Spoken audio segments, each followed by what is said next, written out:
Good morning बच्चों। आज हम शुरू करेंगे applet.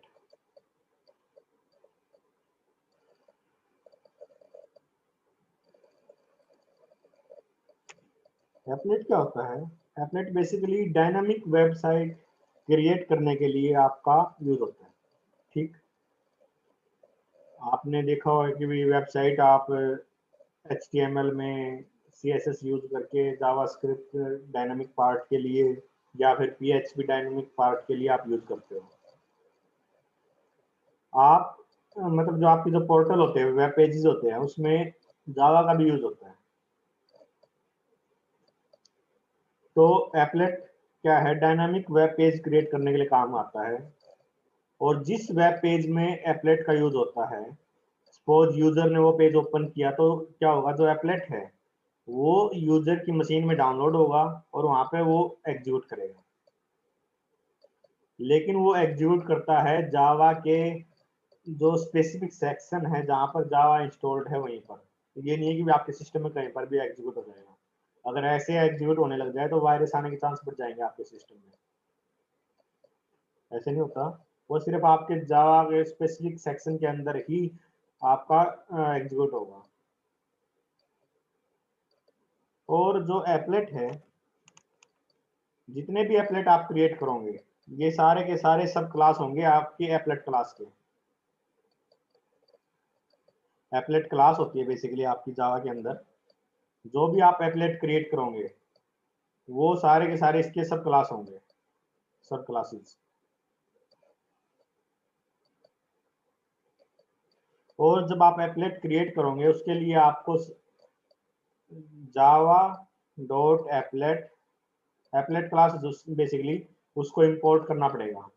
Dot star, dot star basically क्यों? क्योंकि इससे क्या है, जो भी जितने फंक्शंस है एप्लेट क्लास के अंदर वो सारे के सारे आपके इंपोर्ट हो जाएंगे। इसके साथ साथ आपको AWT abstract window tool kit, abstract window tool kit, ये पैकेज भी आपको इंपोर्ट करना पड़ेगा। Java dot AWT dot star, ये दो स्टेटमेंट आपको इंपोर्ट करनी पड़ती है। और जो एप्लेट होते हैं वो यूजर से इंटरेक्ट करते हैं with the help of AWT class. जो AWT हमने इंपोर्ट किया है, इसका इंपोर्ट करने का रीजन मेन यही है कि भाई यूजर से जो इंटरेक्शन करना हमने या कुछ इनपुट आउटपुट लेनी है वो AWT क्लास के थ्रू होगी। एप्लेट आपका डिस्प्ले करने का काम करता है, AWT आपका इंटरेक्शन का काम करता है बेसिकली। इससे पहले जो आपने प्रोग्राम्स जावा के अंदर क्रिएट करे हैं उसमें क्या है, जब हम इनपुट देते हैं कीबोर्ड से, वो कंसोल के थ्रू देते हैं। कंसोल पे हमने कुछ जब उसको कंपाइल करेंगे या सॉरी उसको रन करेंगे उस टाइम उसको हम वैल्यू पास करते हैं। लेकिन जो एप्लेट होते हैं ये आपके जैसे हमने कंसोल में उसकी आउटपुट देख ली, इस टाइप से हमें उसकी आउटपुट नहीं मिलेगी एप्लेट में। एप्लेट में हमें आउटपुट मिलेगी ब्राउजर में, ब्राउजर में मिलेगी या फिर एप्लेट व्यूअर, एप्लेट व्यूअर या तो ब्राउजर में ओपन कर लो, ये आपकी मर्जी है, या फिर एप्लेट व्यूअर में।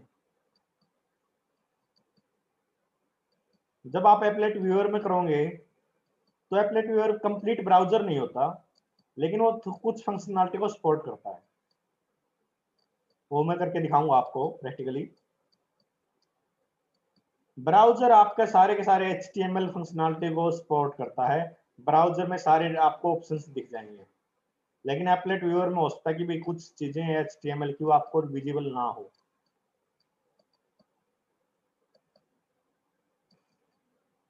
जो जो एप्लेट क्लास है इसमें आपको मेथड्स मिलते हैं, जैसे कोई इमेज आपने डिस्प्ले करवानी है, लोड करवानी है, या फिर कोई ऑडियो क्लिप प्ले करनी है ना। तो इस टाइप की फंक्शनलिटी आपको एप्लेट देता है डिस्प्ले करने की बेसिकली, और इंटरेक्शन के लिए AWT abstract window tool kit. और जो एप्लेट क्लास होती है, एप्लेट क्लास ये एक्सटेंड करती है किसको, पैनल क्लास को। और जो पैनल क्लास होती है वो एक्सटेंड करती है आपकी कंटेनर को, और कंटेनर क्लास एक्सटेंड करती है कंपोनेंट को।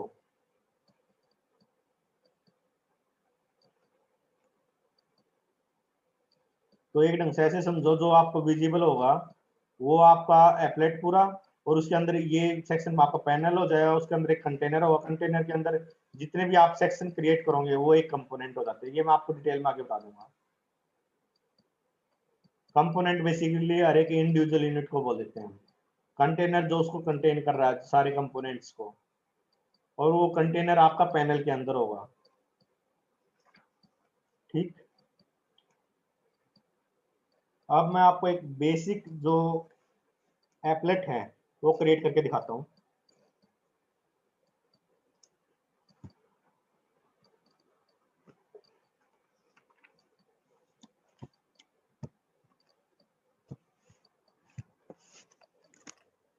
सबसे पहले मैंने एक क्लास क्रिएट करी, मैं आपको ये नोटपैड में दिखा रहा हूँ, ये काम आप इक्लिप्स में भी कर सकते हो, लेकिन मुझे दो चार चीजें एक्स्ट्रा दिखानी है आपको, तो इसलिए मैं यहाँ पर नोटपैड का यूज कर रहा हूँ। पब्लिक क्लास मान लिया मैंने, नाम दे दिया फर्स्ट एप्लेट, और ये एक्सटेंड करता है आपका इसको एप्लेट को। अगर आप इक्लिप्स में ये सेम कोड ये सेम लाइन लिखते तो आपको यहाँ पर एप्लेट के ऊपर अंडरलाइन लगा मिल जाता, एप्लेट के ऊपर, क्योंकि वो ये कहता कि भाई इसको इंपोर्ट करो पहले। तो यहाँ पर इंपोर्ट स्टेटमेंट लगा दो, import Java dot applet dot star. ठीक, उसके बाद मैं लिखता हूँ पब्लिक वॉइड पेंट। ज्यादा डिटेल में अभी मत सोचो, मैं बताऊंगा डिटेल में सारा सब कुछ। ग्राफिक्स जी, और यहाँ पर मैं लिखता हूँ जी डॉट ड्रॉ स्ट्रिंग।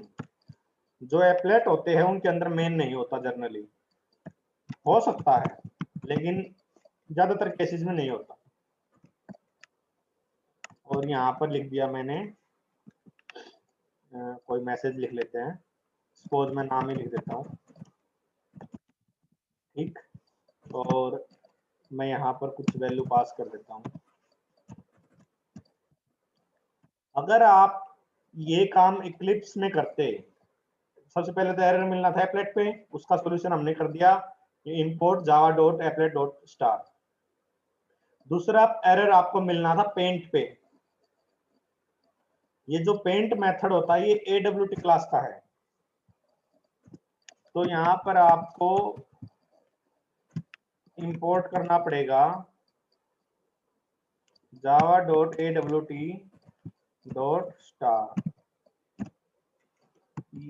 ये मैंने अपना पहला एप्लेट है जो वो क्रिएट कर दिया। अब इसमें हमें कुछ HTML कोड भी लिखना पड़ता है अलग से फाइल में।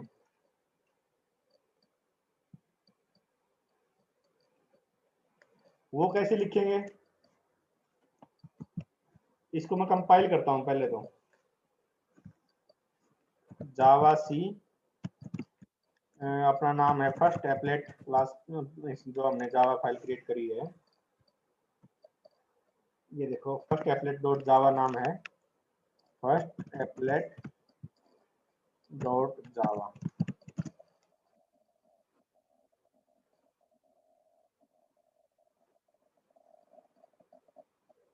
ये कंपाइल हो गया अपना, ठीक है, कोई एरर नहीं है। अब आपने को एक HTML फाइल क्रिएट करनी है। HTML फाइल में अलग से क्रिएट करनी होगी, तो सिंपली लिखो HTML, ये इसको क्लोज कर दो, ठीक है। और इसके अंदर हेड सेक्शन में अगर आपने कुछ मेंशन करना तो हेड सेक्शन लिख लो, नहीं तो ऑप्शनल है, आपकी चॉइस है। तो यहाँ पर लिख देते हैं एप्लेट, मान लेते हैं, ठीक। और हेड को मैं क्लोज कर देता हूँ। फिर टाइटल अगर आप देना चाहो तो टाइटल भी दे सकते हो, आपकी चॉइस है वो। यहाँ मैं इसको बॉडी सेक्शन स्टार्ट कर देता हूँ और बॉडी सेक्शन को क्लोज कर देता हूँ। बॉडी सेक्शन के अंदर अपने को कुछ कोड लिखना पड़ेगा। सबसे पहले आता है यहाँ पर applet code, applet code. Applet code में आप क्या मेंशन करोगे, देखो जब अपने को first applet dot Java file थी, इसको जब हमने कंपाइल किया तो अपने पास एक डॉट क्लास फाइल क्रिएट होगी, और उस डॉट क्लास फाइल का क्या नाम होगा, फर्स्ट एप्लेट डॉट क्लास। अगर मैं आपको दिखाऊं, देखो फर्स्ट एप्लेट डॉट जावा ये अपनी ओरिजिनल फाइल थी, जावा फाइल। और कंपाइल करने के बाद मुझे डॉट क्लास मिली होगी, हाँ ये रही, देखो फर्स्ट एप्लेट डॉट क्लास, ये अपने को एक फाइल क्रिएट होगी, है ना। तो HTML में एप्लेट कोड के अंदर मैं मेंशन करूंगा उस डॉट क्लास फाइल का नाम, फर्स्ट एप्लेट डॉट क्लास, ठीक है, कोई मुश्किल चीज नहीं है। और फिर मैं मेंशन करूंगा विड्थ, विड्थ मान लिया मैंने ले ली 400। फिर मैं लूंगा हाइट, ये सारी चीजें मैं बताऊंगा, अभी बस देखते रहो। हाइट भी ले ली, मान लिया मैंने 600, ठीक। और उसके बाद मैं एप्लेट को क्लोज कर दूंगा, एप्लेट को क्लोज क्लोज वो सेव कर दिया। और इस फाइल का जो नाम होगा, जो HTML फाइल आपने क्रिएट करी है उसका जो नाम होगा, जो आपकी ओरिजिनल जावा फाइल थी वही नाम आपने इसका रखना है, साथ में बस डॉट HTML कर देना है। उसका था फर्स्ट एप्लेट डॉट जावा, इसका कर दो फर्स्ट एप्लेट डॉट HTML, ठीक है। अब मैंने इसको सेव कर दिया। अब मैं ब्राउजर में ओपन करता हूं इसको। सबसे पहले देखो जब आप इसको सेव करोगे ना, ये फर्स्ट एप्लेट आपका क्रिएट हो जाएगा। ये नाम मैंने इसका पहले लिख रखा था, तो इसलिए ये आपको पहले से क्रिएटेड मिल रही है। लेकिन जब आप इसको सेव करोगे डॉट HTML तो आपको ये फाइल क्रिएट हो जाएगी। अब मैं इसको ओपन करता हूं, तो इसने मुझे यहाँ पर एप्लेट लिखा दिखा दिया।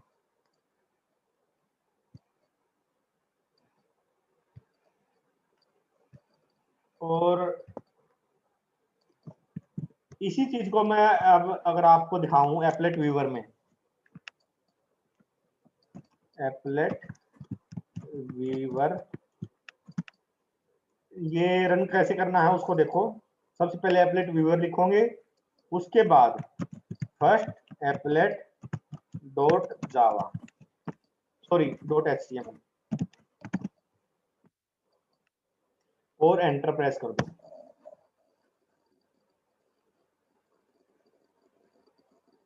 जैसे ही आपने एंटर प्रेस किया, ये एक विंडो ओपन होगी। आपने देखी है, ये विंडो ओपन हो गई है।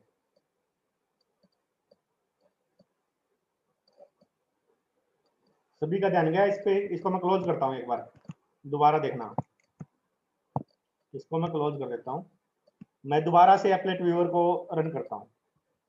एप्लेट व्यूअर और फर्स्ट एप्लेट डॉट एचटीएमएल, और एंटर प्रेस करता हूं। स्क्रीन पे ध्यान देना, नीचे देखो एप्लेट स्टार्टेड, ये मैसेज लिखाया हुआ है यहाँ पर, एप्लेट स्टार्टेड, और यहाँ पर एप्लेट, और जो आपका मैसेज था वो यहाँ पर प्रिंट हो गया। एप्लेट व्यूअर देखो ऊपर लिखा हुआ है एप्लेट व्यूअर। जब आप, कभी आपने देखा पुराने फोन होते थे, उनको जब आप स्टार्ट करते थे, पुराने जो बटन वाले फोन थे उनको जब स्टार्ट करते थे, ये ऑप्शन, ये इस टाइप का कुछ बना आता था, है ना, ये चाहे जावा का सिंबल। तो क्योंकि उसमें जावा इंस्टॉल होती थी और एप्लेट वगैरह कुछ AWT उन्होंने यूज किया हुआ उसमें, इसलिए इस टाइप का सिंबल आता था उनका। और ये आपका मैसेज हो गया। अब इसको एनालाइज करते हैं कि भाई आउटपुट है, कैसे आई, क्यों आई। ब्राउजर में ओपन कर सकते हो। ब्राउजर में इसने मुझे मैसेज नहीं दिखाया, उसका सपोर्ट ना किया हो इसने। अब देखो वन बाय वन किस लाइन का क्या मतलब है वो देखेंगे।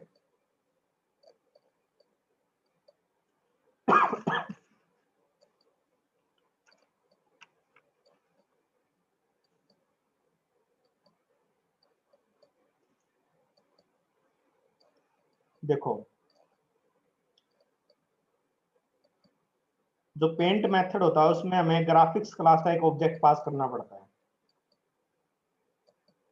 और इस ग्राफिक्स क्लास का मेथड होता है ड्रा स्ट्रिंग, जो आपका स्क्रीन पर कुछ प्रिंट करवाने के लिए यूज करते हैं हम। इसमें हम system dot out dot println नहीं लिखते, ठीक है। अब उसके बाद आपने कोई स्ट्रिंग यहाँ पर पास कर दी और कुछ वैल्यू दे दी। ये वैल्यू क्या है, जैसे सपोज करो जब आपने एप्लेट ओपन किया, एप्लेट व्यूअर जो आपने कमांड थी उसको चलाया, तो जो इस टाइप की विंडो ओपन होगी आपकी एप्लेट व्यूअर रन करने के बाद, तो ये टेक्स्ट आपका किस पोजीशन पे आएगा। मान लिया ये टेक्स्ट आपका, तो ये किस पोजीशन पे लेना है, तो ये चीज बताता है। ये पिक्सल्स में डिस्टेंस है। मान लिया मैंने 100 लिया था और ये भी 100 लिया था, तो हॉरिजॉन्टल एंड वर्टिकल जो डिस्टेंस है बॉर्डर से, वो कितना लेना है आपने, वो बताता है।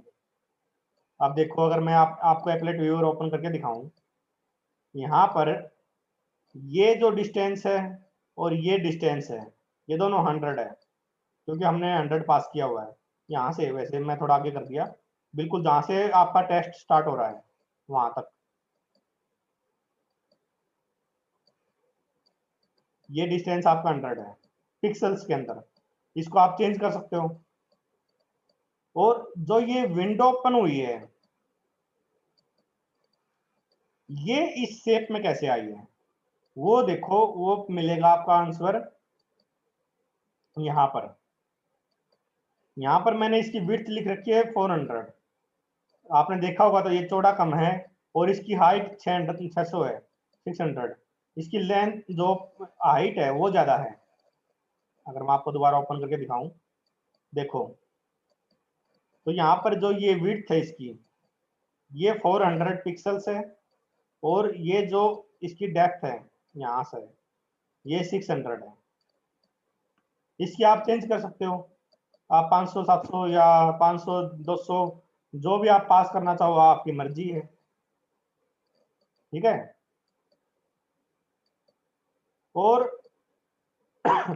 सबसे पहले जो लाइन थी एप्लेट कोड, ये जो एप्लेट मैंने लिखा हुआ है ये आपका, आपने ध्यान दिया हो तो ये ऊपर प्रिंट हो रहा है यहाँ पर, ये देखो सबसे ऊपर प्रिंट हो रहा है ये एप्लेट।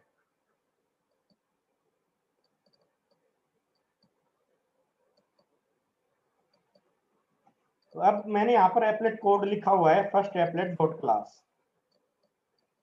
देखो जो एप्लेट होते हैं आपके वो दो टाइप के होते हैं, एक तो लोकल और एक रिमोट।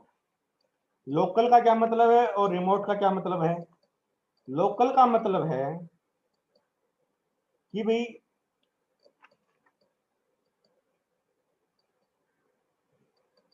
वैसे तो जो कोड है, कोड में तो आप यही नाम लिखोगे। चलो मैं उसको आपको आगे बताऊंगा, थोड़ा आगे एक टॉपिक आएगा उसमें बताऊंगा, तब क्लियर होगा वो अच्छे से। लेकिन फिलहाल आपको एप्लेट कैसे क्रिएट करने हैं वो समझ में आ गया। कैसे आप एक जावा फाइल क्रिएट करोगे, कैसे एचटीएमएल फाइल क्रिएट करोगे, और एप्लेट कैसे क्रिएट होंगे, कैसे उसको ओपन करोगे ब्राउजर में, और एप्लेट व्यूअर में कैसे ओपन करोगे। ये चीज क्लियर है।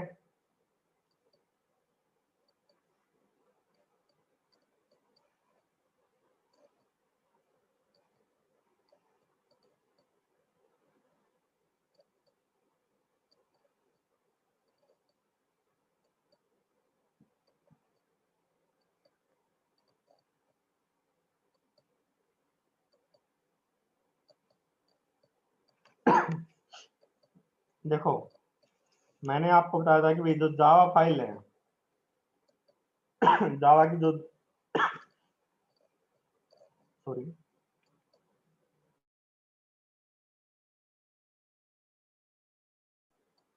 जो जावा की नॉन एप्लेट वाली एप्लीकेशन है उसमें आपका मेन होता है, लेकिन एप्लेट के अंदर मेन नहीं होता।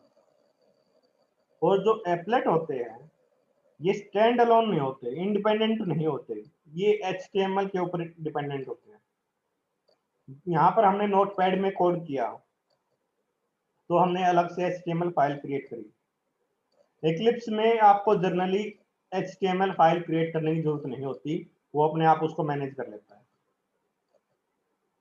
ये चीज भी मैंने आपको बतानी थी कि एचटीएमएल फाइल कैसे क्रिएट करनी है, क्यों करनी है, इसलिए भी मैंने आपको नोटपैड दिखाया अभी यूज करके। और एप्लेट को आप एप्लेट व्यूअर में या फिर आप ब्राउजर में ओपन कर सकते हो। और इसके लिए जेवीएम भी आपका इंस्टॉल होना जरूरी है। एप्लेट को सिक्योर कौन बनाता है? क्योंकि जो एप्लेट है जहां पर आपका जब भी कोई व्यूअर है उसको ओपन करेगा वो आपका स्पेसिफिक सेक्शन के अंदर ही एग्जीक्यूट करेगा। तो इससे क्या होगा, वो ऐप का जो वायरस है वो आपका सिस्टम में नहीं फैलेगा, अगर कोई वायरस इन केस आता है तो। ठीक है, इस टाइप से ये सिक्योर भी है। और जो एप्लेट होते हैं ये विंडो बेस्ड प्रोग्राम होते हैं। जो आपके जो दूसरे जावा के प्रोग्राम्स है वो कंसोल बेस्ड होते हैं, ये विंडो बेस्ड है। और एप्लेट को हम इवेंट ड्रिवन बोलते हैं, इवेंट ड्रिवन।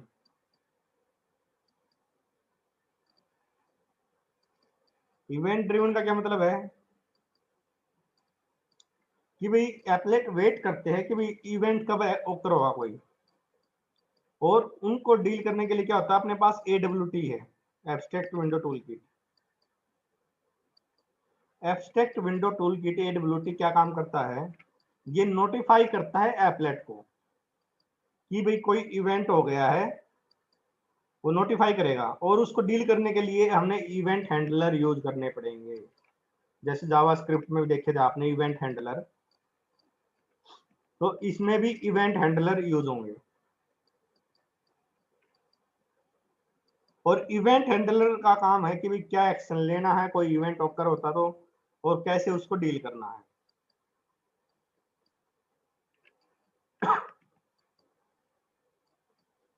अब फटाफट इसका लाइफ साइकिल और देख लेते हैं, छोटा सा टॉपिक। या फिर ऐसा करो, उसको छोड़ के एक और दूसरा टॉपिक देखते हैं, वो भी खत्म हो जाएगा आज ही। Applet tags, applet tag. Applet tag basically आपके जो ये आपका सेक्शन है, एप्लेट जो हमने लिखा था, इसके अंदर यूज करते हैं हम इनको जनरली। जो कोड है, विड्थ है, हाइट है, ये भी एप्लेट टैग ही है, ठीक।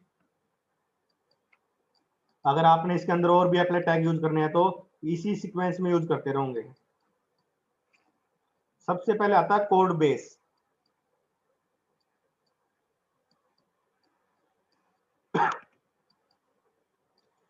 ये बेसिकली ऑप्शनल होता है, ये बताता है कि भाई आपका जो एप्लेट कोड है वो कहां पर है। आपका वो लोकल डायरेक्टरी में हो सकता है या फिर रिमोट कहीं मशीन पर हो सकता है। रिमोट मशीन के लिए आपको पूरा यूआरएल मेंशन करना पड़ेगा। सिंपली इसको लिखने का तरीका क्या होगा,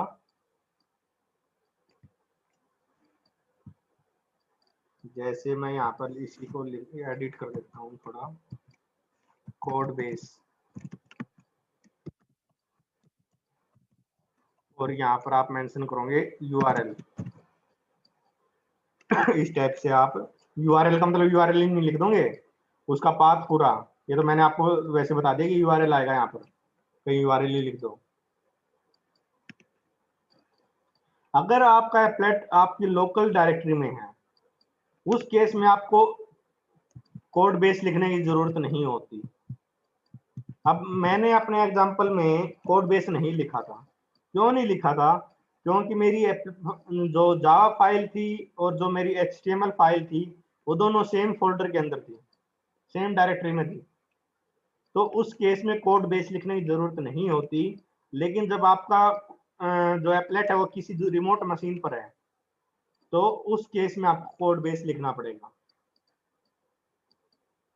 क्लियर है? कोड बेस का क्या काम है? तो लोकल एप्लेट और रिमोट एप्लेट बेसिकली यही चीज है। लोकल एप्लेट में आपका लोकल मशीन पर आपका एप्लेट होगा, और रिमोट एप्लेट में क्या होगा, किसी रिमोट मशीन पर। उस केस में आपको कोड बेस में वैल्यू प्रोवाइड करनी पड़ेगी, एड्रेस बेसिकली।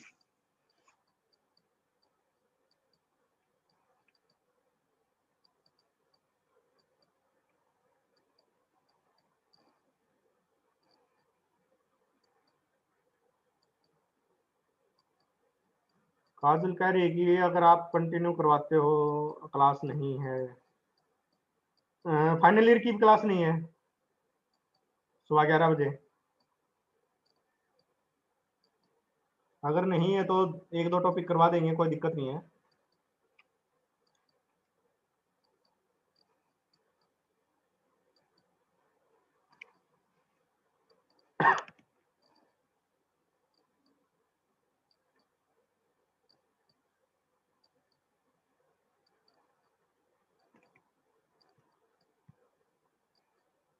लगता है फाइनल ईयर वाले सारे सो रहे हैं। चलो छोड़ो। उसके बाद आता है टैग ओल्ट, ALT, ओल्ट टैग।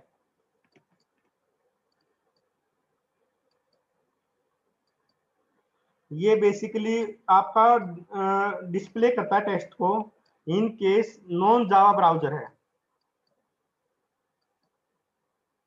नॉन जावा ब्राउजर में अल्टरनेटिव टेक्स्ट जो आपको डिस्प्ले करना है किसी इमेज की जगह, वो ओल्ट टैग से करते हैं हम।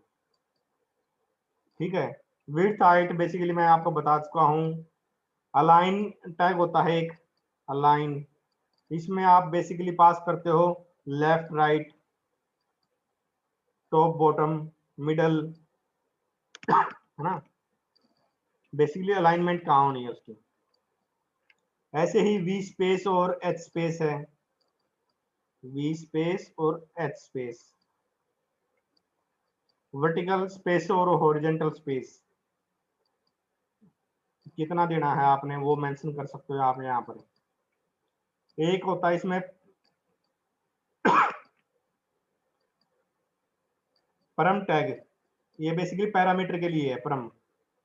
परम नेम मेंशन करोगे कुछ और उसकी वैल्यू, ये मैं आपको बताऊंगा यूज करके। और इसके लिए हम गेट पैरामीटर यूज करते हैं। गेट पैरामीटर ये मेथड होता है। और जो परम नेम आपने दिया है वो नेम यहाँ पर मेंशन कर देंगे और इससे हम क्या कर सकते हैं, इसकी जो वैल्यू है वो रिट्रीव कर सकते हैं।